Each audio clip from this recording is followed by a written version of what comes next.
Hello again. Welcome to Southeastern 14, where we recap SEC basketball. I'm joined by Blake Lovell, Max Barr, and if you hear any strange noise, that's Oreo. He's fired up for March, as we all are.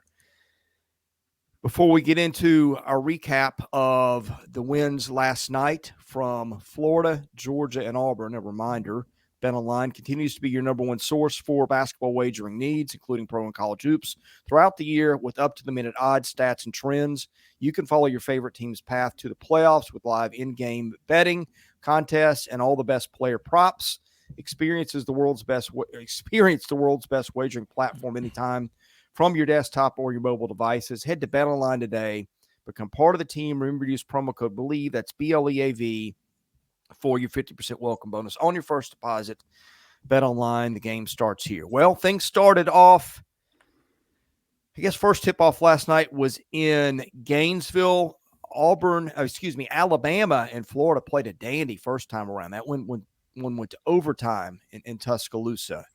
It did not go to overtime this time. It was not even close. This was Florida in a rout. The thing that jumps off the page, Florida 40 of 46 from the free throw line, and Nate Oates had some things to say about that in the game and after the game. For Florida, it was just a dominant performance from a lot of people. Tyrese Samuel, Zion Pullen each had 19 points. Walter Clayton had 22. Will Richard had 23. Clayton hits 15 of 16 from the foul line. As for Alabama, lose by 18, and I don't know how much worse it would have been without Mark Sears, who was just unstoppable going to the hole last night. He got 33 points, but Florida was able to hold down Alabama from the three-point line, 5 of 23. Blake, a little astonishing to see Florida win this with the margin with which it won it, I think. Max, what do you think about that? Oh. I'm going to pull up the text message I sent to Max Barr. I don't know what time I sent that. I sent it yesterday afternoon, a couple hours for the game. I said, Max, I think Florida blows them out. Yeah. You could sense it. We all picked Florida for a reason, and the more you thought about the game, I'm just like, I think Florida's going to blow them out. Because we've seen this before, not just for Florida in this spot where they did it to Auburn. We've seen it to Alabama going on the road and having games like this. So I'm not as surprised probably. I really thought that this was a game that I said in the preview last time, Florida should have beat them in Tuscaloosa. And, I think we talk about teams that feel like they sort of have another team's number and the way they match up. If you played this game, I would have to think if I'm Alabama, I would want to be nowhere near Florida in an SEC tournament, an NCAA tournament. I just don't think this is the kind of team that they want to play. And look, I know they beat them the first time around, but again, we could give you all the reasons why Florida should have won that game the first time around.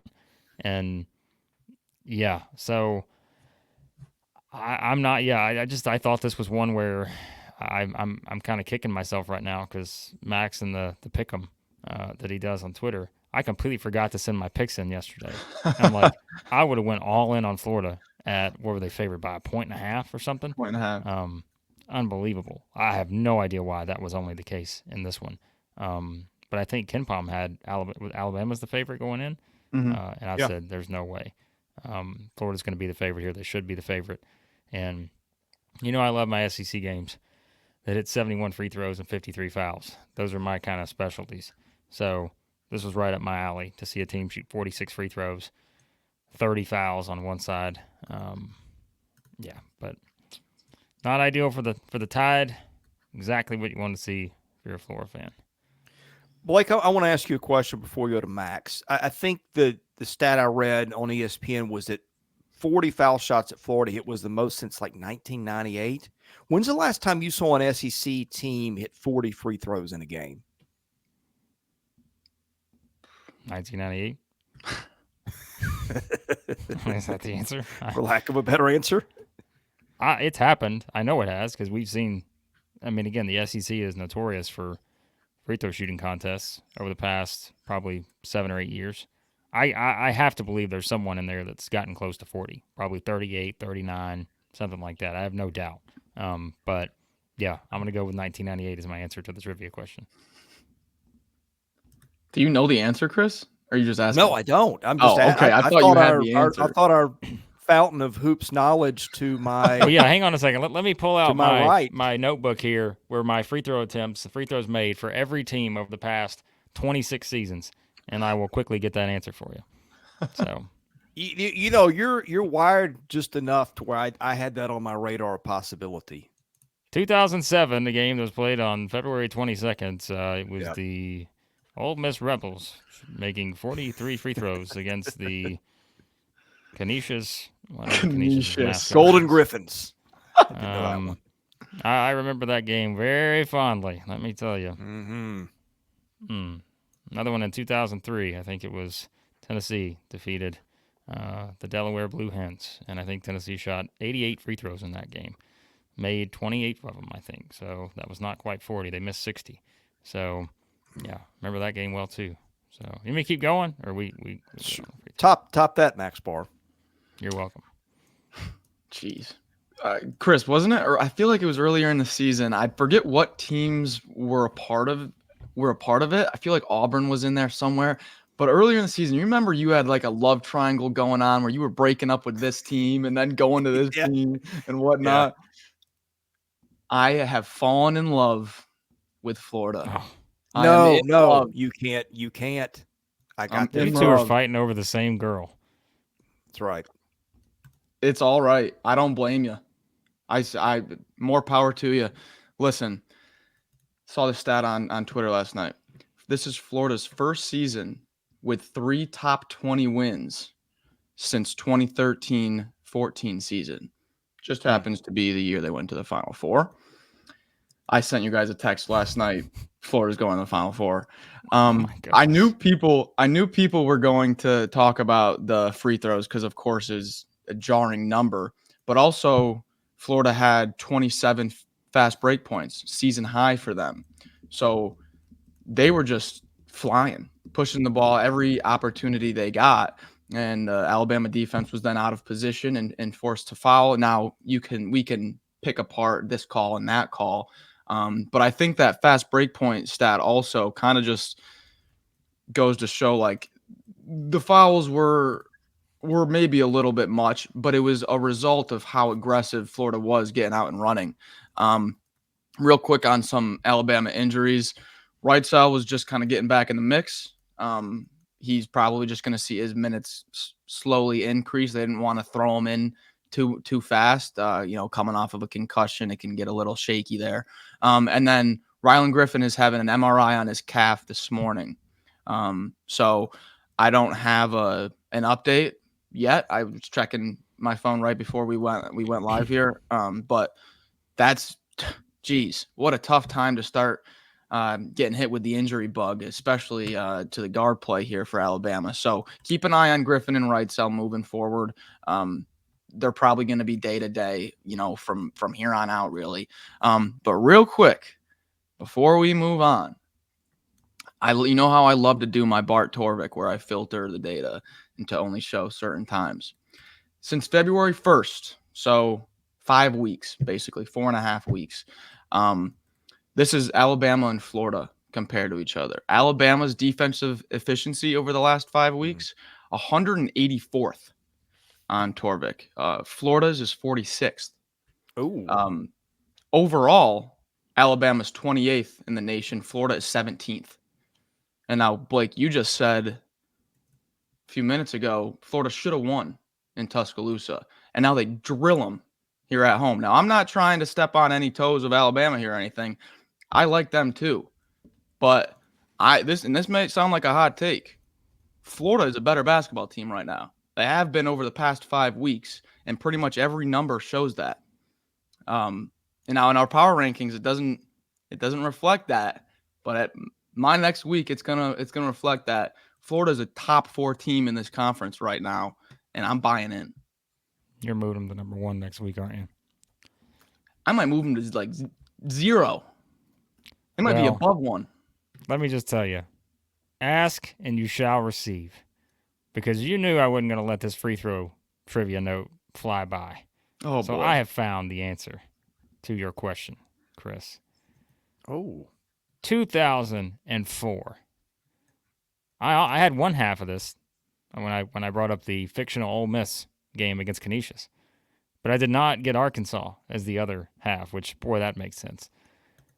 2004, Arkansas made 48 free throws on 53 attempts against Ole Miss.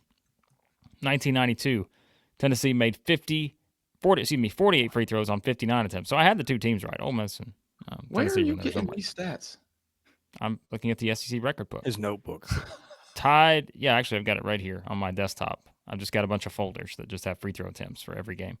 Arkansas and Tennessee are tied for the most free throws made in a game in SEC play. 48 each. One was 2004, one was 1992. What was the most recent, you ask? Well, this should have been a gimme, as did the team. South Carolina, 2016, 46 of 63 against Memphis. So that was the Sandarius Thornwell team? Yeah, so it hasn't quite been since 1998. 2016 was the most recent time that happened. So, yeah. Man. Blake, I want to ask you a question. I'm going to give you some stats. I know you love your stats.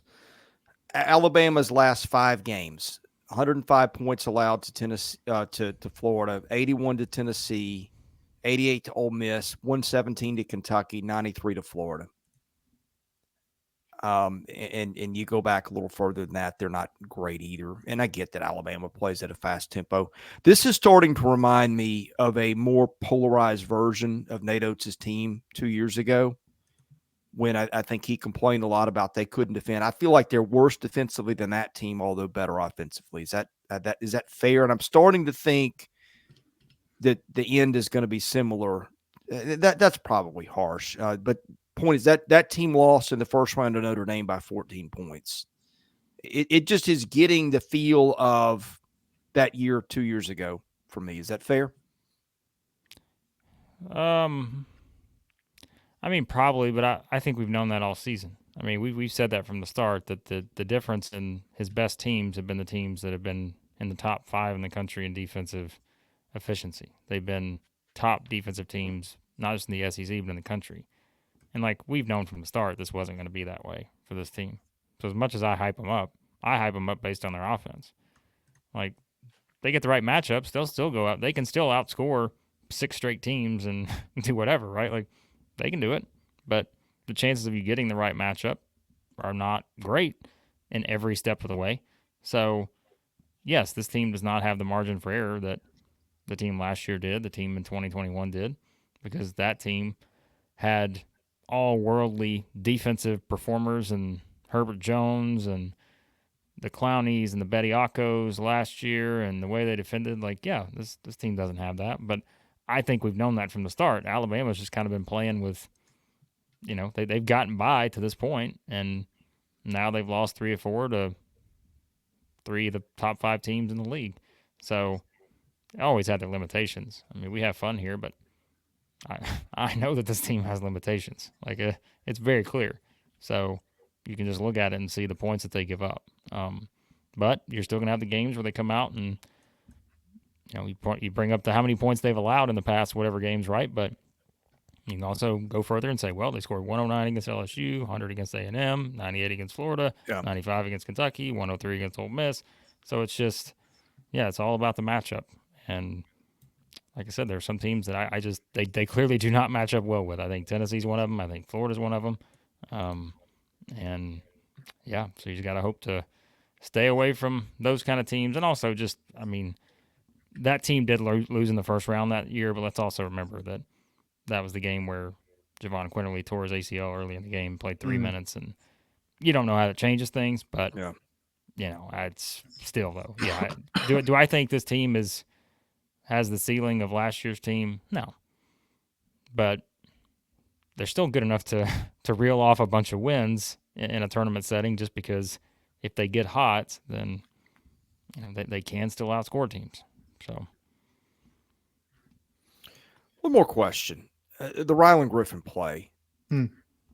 I saw it live. I saw one replay of it. Nate Oates lost his mind, which I have a feeling had something to do with the accumulation of foul shots that was coming already to that point.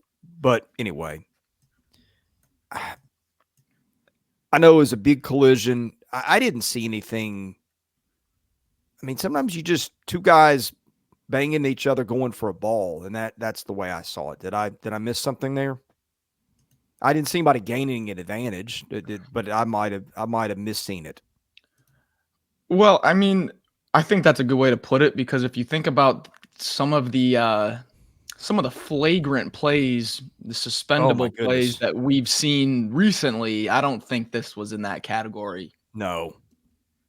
So I feel like we're to the point we're seeing a couple of flagrant plays every night in just about every game. it's intense. It's a And you got frustrating SEC time. titles on the line. It's Yeah. time to get serious. So This is bully ball. Bully ball. a little too bully ball sometimes. Let me get my Yeah. Lambeer jersey out. Yeah. Hey, anything else on this one before we move to Georgia? No. No. All right. Like clockwork, Georgia had a late lead in this one over an Ole Miss team with everything to play for. And I'm watching two games at once, and my goodness, you look away from one screen to another, and in the blink of the eye, Georgia has blown a lead. This time, Georgia did not blow the lead. That basket was it Max? Was it Thomasson that had the pass with 22 seconds left for the layup? The shot that basically clinched the game for Georgia. That was one of the best passes I've seen all year. He had a good game. I mean, that's the thing. Georgia had lacked that somebody stepping up to make that play in just about every game, and finally somebody made it. Yeah, and listen, this is a game where they did not have Jabri Abdur-Rahim, and we didn't know that when we did our preview. He comes out to warm-ups, his left foot is in a boot, and we've got really no information on it. Mike White said in his postgame, he doesn't know. He said his day-to-day. He was about to say, it was funny. Mike White goes, I'm anticipating him back. And then he like looks at his like whoever is like overseeing the pressers, media guy or something. He's like, I better not say that. So I think Abdur-Rahim will be back before the end of the year. But he's got something going on with that left foot there. And then also on the other side, Matt Morrell did not play because of the stomach virus. Tries to play the game, runs off, throwing up, doesn't play the rest of the game. So this was kind of just a weird. Multiple guys were out that we had no clue were going to be out. But how about Dylan James stepping in for Georgia? 10 points, almost a double-double. He's quietly been productive for Georgia. And Mike White was saying how he's really transformed over this year, came in as just kind of like a pick and pop kind of outside perimeter, four-man. He's really worked on his toughness and his physicality this whole season. So it's nice to see Georgia starting to maybe, have some options to build on for the future also. But Ole Miss, just no post play was really my takeaway from this. They just, everything that they get offensively, and Flanagan was dealing with a hamstring. Everything Ole Miss was trying to get offensively was tough. It contested, no real easy buckets. And over the course of 40 minutes, Georgia just had the cleaner looks. And that was really it for me. I mean, different situation, but we talked about Alabama having obvious limitations and at times maybe feeling like they're a little above their record. I just think that's what's hit with Ole Miss and bad luck. Like Max said, you have a guy that gets a stomach bug or whatever, and stomach bug in the most important game of the season. And yeah, I mean, like I said, it is different than Alabama. But again, when they were 18-3, I think we all knew that they're about to hit a tough part of their schedule. Where they played they had 2 games against South Carolina, they had Alabama, Auburn, Kentucky, and you're just like, like this is where things could go south for Ole Miss, and kind of did. And like I said, going to the preview, I mean, the only team they've beaten since January the 30th is Missouri, and they had to hang on for a couple of those, and so I just think it's kind of become that where they're not going to make the NCAA tournament unless they win the SEC tournament now. And so, yeah, I mean, I think this was a brutal one to lose. Like you said, just kind of all the factors that went into it. You have a guy for Georgia and James that steps up and has a big game, but Georgia finally got a little, a little consistency, a little balance. Still can't shoot the ball, but I mean, that was a good one for Georgia because, as we said, it's a team that's just probably been as frustrated as anybody over the past month or more, and finally able to pull one out here. So, yeah, I mean, we're a long way from Georgia being 3-1, 4-2 in the league. But that was a nice one for them because, again, that all but I think knocks Ole Miss out of the NCAA tournament conversation, and I think they got to win the SEC now to get in. So, yeah. You never know because it depends on other teams, but the resume is just so light at this point, and the losses are piling up. Yeah, I think you're probably right. Max, good call on Dylan James. You go back and look at the game log, played a minute in Georgia's loss to Providence on November 19th. Didn't even play again till a win over North Florida on the 22nd. Has now logged 5 straight games of double-digit minutes. He only had 5 games of double-digit minutes, period, prior to that stretch, and hit his first double-digit scoring game last night, and darn near got a double-double, one rebound away from it. So sometimes you see young guys step up late in the year that weren't factors. The Abdul Rahim injury certainly played a part in that, but good catch by you there. Anything else on Georgia before we move on to Auburn and Missouri? Yeah, real quick, just Mike White had something cool to say about James in his post game. He said that White was saying that there's a single treadmill or something in one of the Georgia practice gyms or something like that, and like a few hours before the game, he was antsy, he wanted to go and run on the treadmill for a little bit, which is in their gym. He goes in there like 2 or 3 hours before the game, and Dylan James is in the gym by himself getting shots up. And they had a shoot around in the morning. So they did their team practice shoot around in the morning. And then they're, getting ready for an hour or two, maybe 3 hours before the game. Mike White goes into the practice gym. There's Dylan James by himself getting his shots up before the game. So I think there's something there. Kind of how when we saw, and I'm not saying it's the same thing, but remember when we saw Murray Boyle start to emerge after he had mono and everything was, off to a slow start. And we're like, hey guys, this guy's producing here. Like, keep an eye on him. I'm kind of getting that same vibe where it's like, all right, it's, maybe a tough, slow start to the freshman year, but he's starting to produce and look better and better here with Dylan James, kind of ending this freshman season and going into next year's sophomore campaign. All right, gentlemen, if you are Missouri and going into the game that you're 31 of 35 from the line, that Auburn is 8 of 23 from 3, which isn't bad, but it's not great. But you didn't run out of the gym on the 3 ball. You would think, all right, if there's a chance that something crazy happens, that's not a bad start. This is how bad it was from Missouri. Missouri did that and lost the game by 27 points, Blake. Yeah, I said, when Max and I did the preview, I think we said this was one of the worst matchups you could find for Missouri.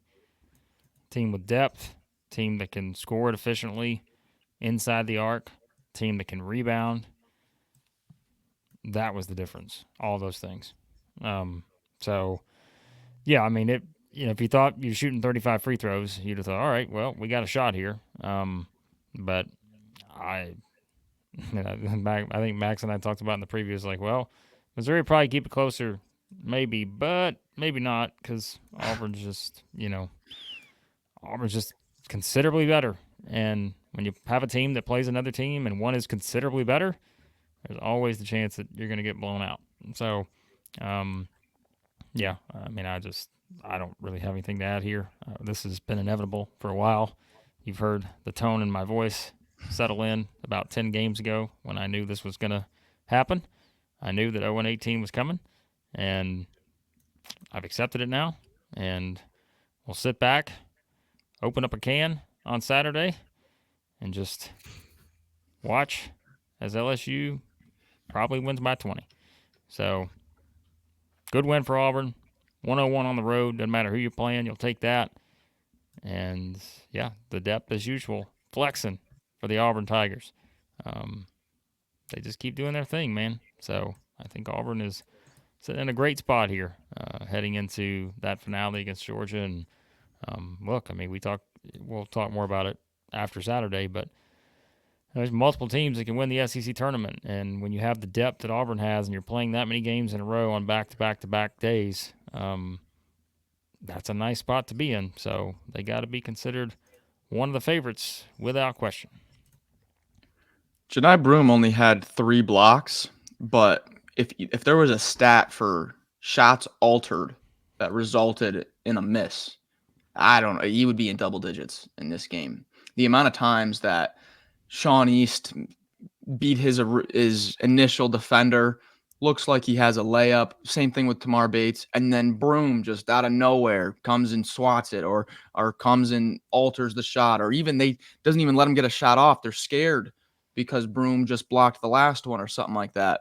The commentary in this game, I don't know how many times they said Broome just alters a game defensively.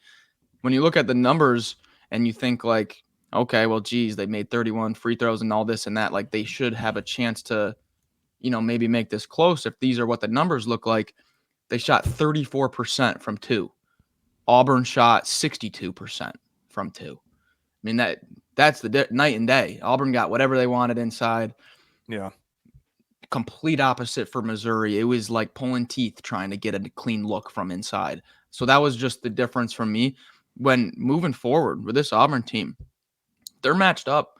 If their path in any SEC or the March Madness, if their path is against teams that maybe lack physicality or really rely on inside scoring and don't get much from the 3-point line, man, you're walking into a buzzsaw because this team protects the rim.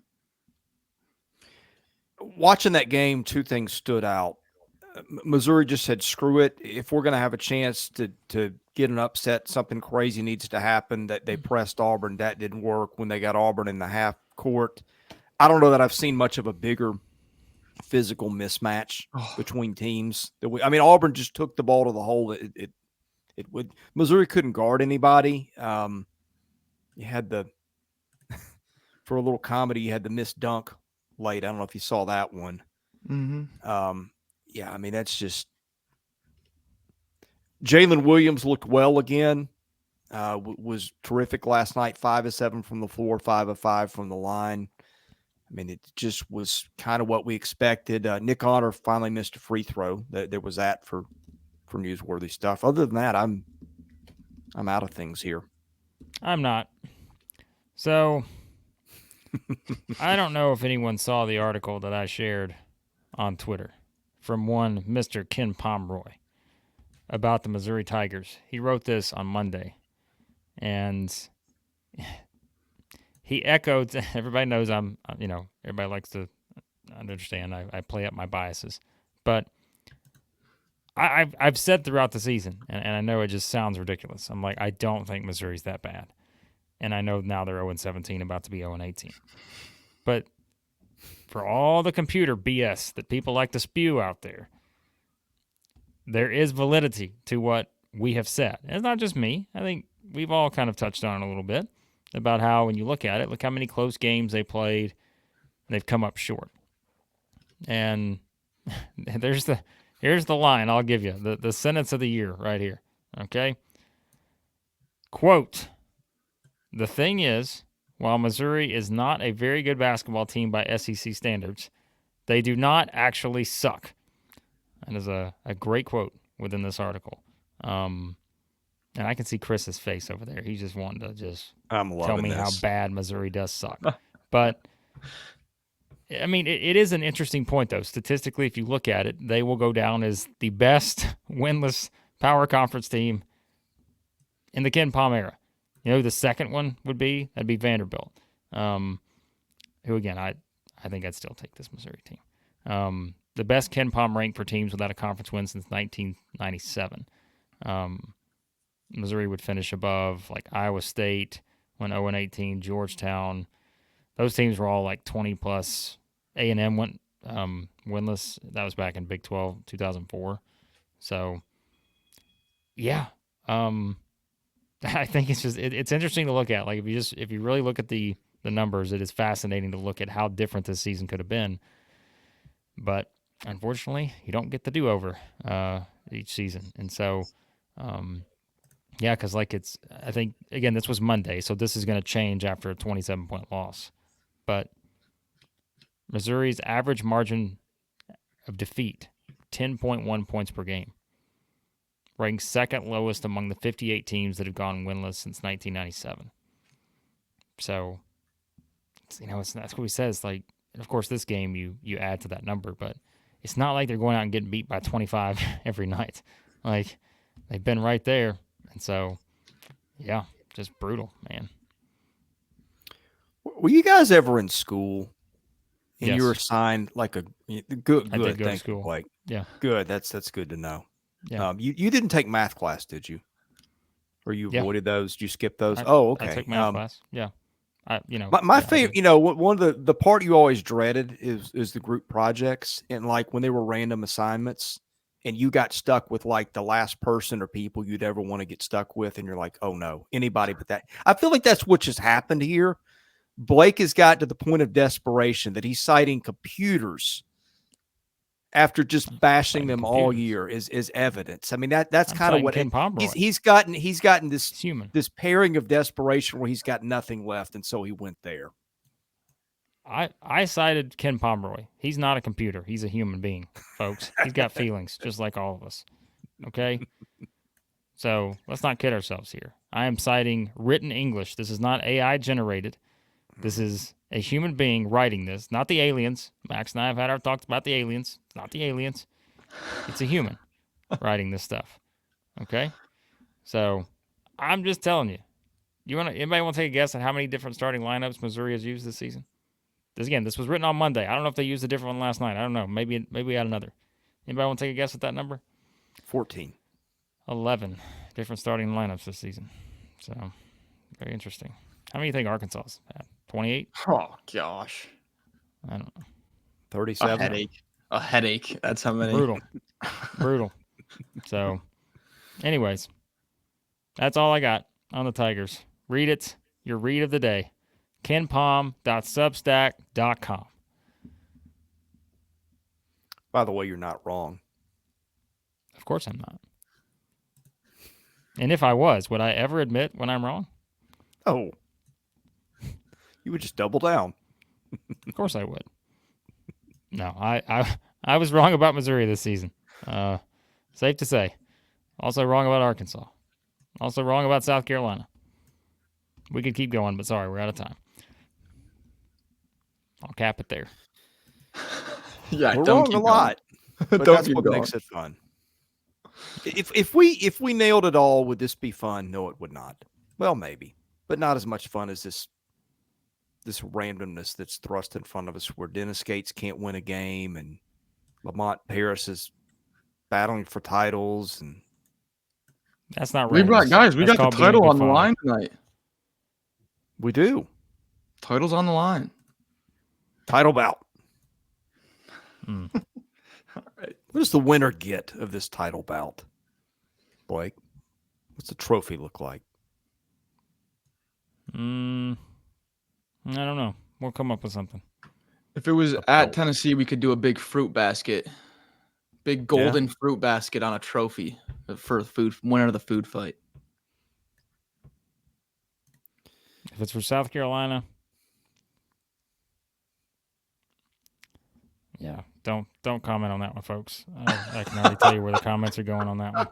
The Golden Talon. Anyways, all right. We're done here. We are done here.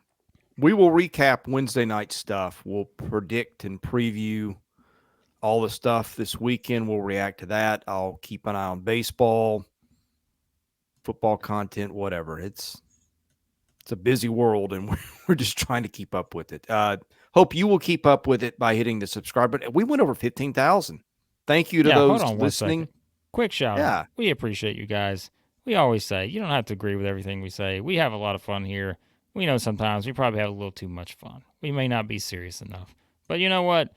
We love the game. We love the sport. So we're going to have fun. We hope you have fun. And Yeah, we appreciate you guys. 15,000. That's not just our family subscribed anymore, because we don't have 15,000 family members. So it means there are other people out there that we have not begged to subscribe that are actually subscribing. So we appreciate you guys. Yeah, thank you to everybody who has supported us with the subscriptions, the super chats, the nice comments, the likes, all those things. They do mean a lot, and we appreciate you guys for watching. For Max Barr and Blake Lovell, I'm Chris Lee. We're Southeastern 14, presented by Bet Online.